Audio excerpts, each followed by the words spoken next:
उत्तर प्रदेश विधानसभा चुनाव 2022 कौन जीत रहा है? ये वो सवाल है जो आज सिर्फ उत्तर प्रदेश ही नहीं बल्कि देश के हर राजनीति प्रेमी को मथ रहा है।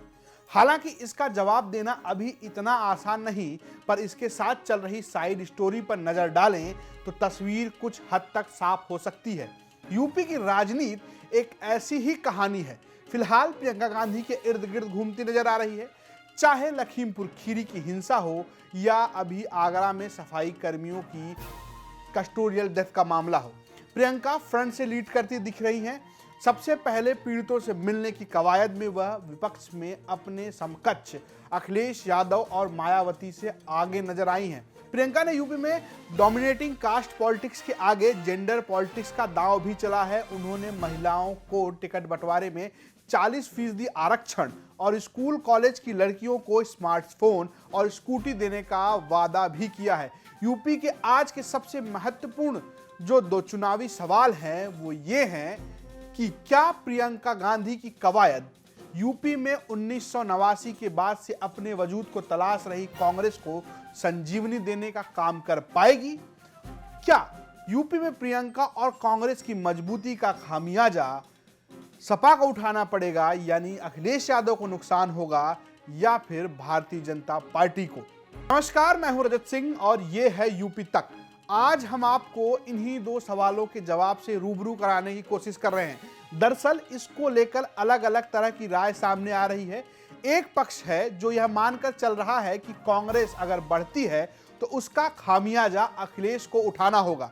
वहीं दूसरा पक्ष है जो ये कह रहा है कि कांग्रेस की मजबूती उत्तर प्रदेश में त्रिकोणीय मुकाबले की एक राह बना रहा है, जिसका नुकसान सीधे तौर पर बीजेपी को होगा, ना कि समाजवादी पार्टी को। ऐसे में इन दोनों सवालों के जवाब जानने के लिए यूपी तक ने एक्सपर्ट से बात की। हमने सी वोटर के संस्थापक और मशहूर चुनाव विशेषज्ञ यशवंत देशमुख से बात की। उन्होंने बताया कि टिकट बंटवारे में आरक्षण जैसी कवायदों पर सबसे पहले तो प्रियंका का स्वागत होना चाहिए कि कम से कम वह पार्टी में जान फूंकने की कोशिश तो कर रही हैं।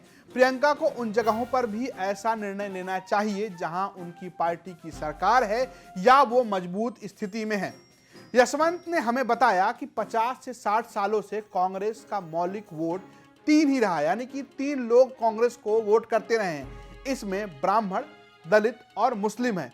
ऐसे में अगर कांग्रेस मजबूत होती है तो निश्चित तौर पर वह तीनों यानी एसपी, बीजेपी और बीएसपी को कुछ ना कुछ नुकसान जरूर पहुंचाएगी।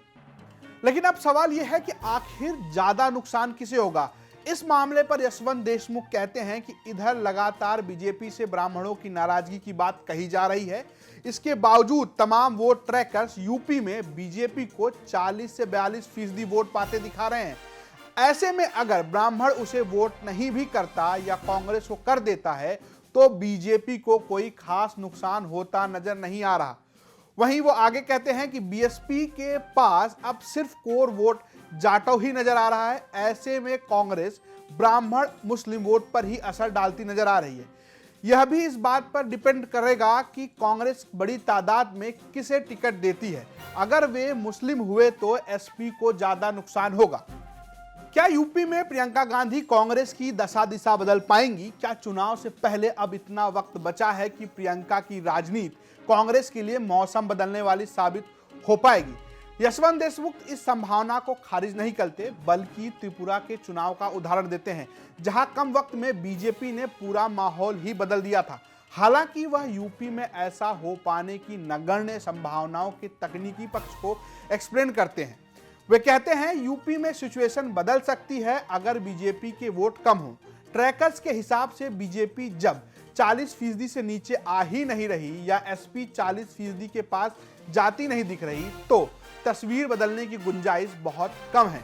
अंत में यशवंत कहते हैं कि लब्बो-लुआब यह है कि कांग्रेस की बढ़त एसपी को ज्यादा प्रभावित करेगी। उनके मुताबिक उत्तर प्रदेश में बीजेपी के साथ non Yadav OBC, non Jatav Dalit, upper caste और वोट इंट्रैक्ट नजर आ रहा है। अगर ब्राह्मण वोट कम भी होता है तो बीजेपी पर कोई खास असर पड़ता नहीं दिख रहा। हमने यूपी से जुड़े इसी सियासी सवाल के बारे में जाने माने चुनाव विश्लेषक और वॉर रूम स्ट्रेटजी के सीनियर एडवाइजर अमिताभ तिवारी से भी बात की। उन्होंने भी महिला वोटर्स पर फोकस करने की प्रियंका गांधी की कवायद की तारीफ की। उन्होंने कहा कि यूपी की कास्ट बेस्ड पॉलिटिक्स के सामने जेंडर पॉलिटिक्स का अल्टरनेटिव पेश करने की कवायद है और इसका सिर्फ फायदा ही है, नुकसान कोई नहीं है। वो आगे एक्सप्लेन करते हुए बताते हैं कि लगातार महिला वोटर्स का महत्व बढ़ता जा रहा है। जो सरकारें जीतती रही हैं वो महिलाओं के बीच लोकप्रिय नजर आ रही हैं, चाहे वो नीतीश हो, शिवराज हो, ममता हो या मोदी हो। जो स्कीम महिलाओं की जिंदगी को आसान बना रही हैं वो उसे लाने की तरजीह दे रही हैं। अमिताभ कहते हैं कि मायावती के जाने के बाद जो वैक्यूम खाली हुआ है उस स्थान पर प्रियंका खुद को प्रोजेक्ट कर रही हैं। हालांकि वह इस बात को लेकर सशंकित दिख रहे हैं कि प्रियंका की यह कवायद वोट के रूप में ट्रांसलेट होगी या नहीं। हालांकि कांग्रेस की मजबूती किसे फायदा या नुकसान होगा, इस सवाल पर उनकी राय बिल्कुल ही स्पष्ट है। अमिताभ इसके लिए दो रीजनिंग देते हैं। पहला है डिवीजन ऑफ वोट या और दूसरा है कांग्रेस के वोटों का ब्रेकअप। अमिताभ बताते हैं कि बीजेपी आज भी 40 से 42% वोटों पर खड़ी है। एसपी बीएसपी 22% वोट के आसपास हैं और कांग्रेस 5 के आसपास। कांग्रेस के 5% के ब्रेकअप में सबसे ज्यादा वोट मुस्लिम, ब्राह्मण, अपर कास्ट के अदर के हैं। ऐसे में अगर कांग्रेस का वोट बढ़ेगा तो इसी समूह से बढ़ने की संभावना ज्यादा है। मुस्लिम वोट पर एसपी, दलित पर वीएसपी और अपर कास्ट पर बीजेपी का डोमिनेंस है। ऐसे में थोड़ा तो सबको डैमेज होगा, लेकिन गेम है कि आबादी किसकी ज्यादा है। यानी ये बता रहे हैं कि किसकी आबादी ज्यादा है। मुस्लिम 20% है, दलित 20% हैं, ब्राह्मण 10% हैं। ब्राह्मणों की संख्या, ऐसे में अगर उनका वोट कांग्रेस को मिलता भी है तो ज्यादा नुकसान बीजेपी को नहीं होगा बल्कि एसपी को होगा। वे आगे कहते हैं कि सारे सर्वे में भाजपा का वोट बैंक 40% के आसपास दिख रहा है। 22-22 पर ये दोनों यानी एसपी बीएसपी, कांग्रेस 5, बाकी 10% है। सपा 22 से 42 कैसे पहुंचेगी, यह त्रिकोणीय मुकाबला होगा। इसकी भी सिर्फ अभी कल्पना है। भाजपा का वोट शेयर 40 के नीचे आएगा तब ऐसी संभावना है। आप 2019 का चुनाव देखिए। 2017 में एनडीए 42% पर थी, वह 50% पर पहुंच गई। बंगाल में क्या हुआ, कोई नहीं सोच रहा था कि ममता 42 से 48% पर जाएंगी। मेरे हिसाब से और सर्वे के हिसाब से भाजपा का वोट शेयर इंटैक्ट है। ट्रायंगुलर कॉन्टैक्ट तभी होगा जब भाजपा 40 से 30% पर पहुंचेगी, वरना तो एक तरफा ही चुनाव होगा। यूपी में बंगाल जैसे रिजल्ट आने की संभावना को भी खारिज नहीं किया जा सकता है। इसके अलावा एक दूसरा भी विश्लेषण है जहां यह बताया जा रहा है कि इसका नुकसान योगी आदित्यनाथ हुआ, यानी कि कांग्रेस के चुनाव में अच्छे प्रदर्शन से भाजपा को नुकसान हो सकता है। इस संबंध में हमने बात की centre for studies of society and politics CSSP के फेलो और associate professor doctor Sanjay Kumar से। उन्होंने एक मजेदार आंकड़ा देते हुए यूपी की राजनीति की जटिलता समझाई और वो कहते हैं कि 2017 के चुनाव की बात करें तो बीएसपी को 22.3% वोट मिले, जबकि सीटें मिले 19। समाजवादी पार्टी को 21.82% वोट मिले, यानी बीएसपी से कम वोट मिले, लेकिन सीटें 47 मिली। ये जो चुनावी मैट्रिक्स है इसे समझना बहुत जरूरी है। उनके मुताबिक यूपी की राजनीति में जो भी पार्टियां 28 से 30% वोट शेयर के आसपास होती हैं वो सरकार बनाने की स्थिति में आ जाती हैं। 2007 में बीएसपी को 40% वोट मिले और सीटें आई 206। एसपी को करीब 5% वोट कम मिले तो उनकी सीटें आई 97। 2012 के चुनाव में एसपी को 29.1% वोट मिले तो सीटें आई 224 और उनसे करीब 3.25% कम वोट पाने पर यानी 25.21% वोट पर मायावती को 80 सीटें मिली। वे बताते हैं कि मायावती को लेकर कहीं ना कहीं ये परसेप्शन बन रहा है कि वो बीजेपी के साथ जुगलबंदी कर रही हैं।